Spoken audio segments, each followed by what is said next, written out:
شروع اللہ کا نام لے کر جو بڑا مہربان نہایت رحم والا ہے۔ ستارے کی قسم جب غائب ہونے لگے کہ تمہارے رفیق یعنی ہمارے نبی نہ رستہ بھولے ہیں نہ بھٹکے ہیں اور نہ یہ خواہش نفس سے کچھ بولتے ہیں۔ یہ قرآن تو ایک وحی ہے جو ان کی طرف بھیجی جاتی ہے، ان کو نہایت قوت والے نے سکھایا یعنی جبرائیل نے جو طاقتور ہیں۔ پھر وہ پوری طرح بیٹھے جبکہ وہ آسمان کے اونچے کنارے پر تھے، پھر وہ قریب ہوئے، پھر مزید نیچے آ گئے تو وہ 2 کمان کے فاصلے پر ہو گئے یا اس سے بھی کم۔ پھر اللہ نے اپنے بندے کی طرف جو حکم بھیجا سو بھیجا۔ جو کچھ انہوں نے دیکھا ان کے دل نے اس کو جھوٹ نہ جانا۔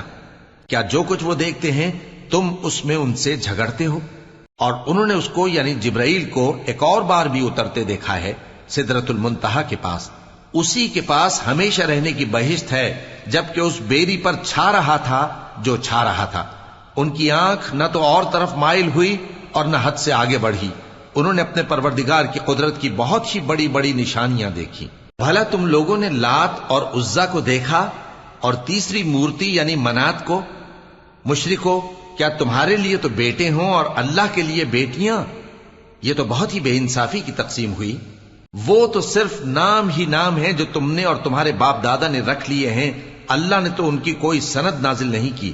یہ لوگ محض خیال و گمان اور خواہشات نفس کے پیچھے چل رہے ہیں، حالانکہ ان کے پروردگار کی طرف سے ان کے پاس ہدایت آ چکی ہے۔ کیا جس چیز کی انسان آرزو کرتا ہے وہ اسے ضرور ملتی ہے؟ سو آخرت اور دنیا تو اللہ ہی کے ہاتھ میں ہے۔ اور آسمانوں میں بہت سے فرشتے ہیں جن کی سفارش کچھ بھی فائدہ نہیں دیتی مگر اس وقت کہ اللہ جس کے لیے چاہے اجازت بخشے اور سفارش پسند بھی کرے۔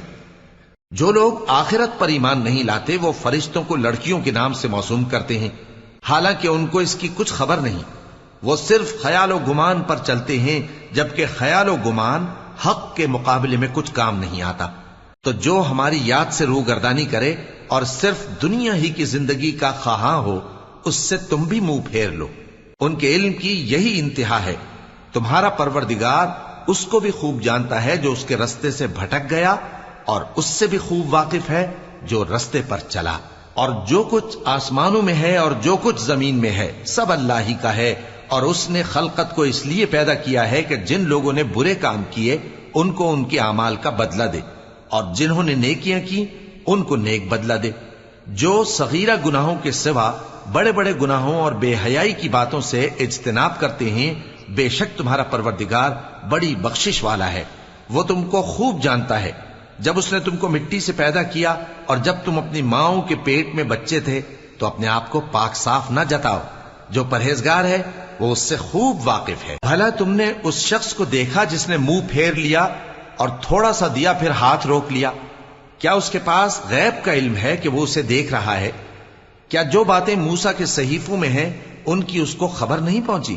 اور ابراہیم کے صحیفوں کی جنہوں نے حق اطاعت اور رسالت پورا کیا، وہ یہ کہ کوئی شخص دوسرے کے گناہ کا بوجھ نہیں اٹھائے گا، اور یہ کہ انسان کو وہی ملتا ہے جس کے لیے وہ محنت کرتا ہے، اور یہ کہ اس کی محنت کا جائزہ لیا جائے گا، پھر اس کو اس کا پورا پورا بدلہ دیا جائے گا، اور یہ کہ تمہارے پروردگار ہی کے پاس پہنچنا ہے، اور یہ کہ وہ ہنساتا اور رلاتا ہے، اور یہ کہ وہی مارتا اور جلاتا ہے، اور یہ کہ وہی دونوں جوڑے یعنی نر اور مادہ پیدا کرتا ہے یعنی نطفے سے جو رحم میں ڈالا جاتا ہے، اور یہ کہ قیامت کو دوبارہ اٹھانا اسی کا ذمہ ہے، اور یہ کہ وہی دولت مند بناتا اور وہی مفلس کرتا ہے، اور یہ کہ وہی شیرا نامی تارے کا بھی مالک ہے، اور یہ کہ اسی نے عاد اول کو ہلاک کر ڈالا اور سمود کو بھی، غرض کسی کو باقی نہ چھوڑا، اور ان سے پہلے قوم نوح کو بھی۔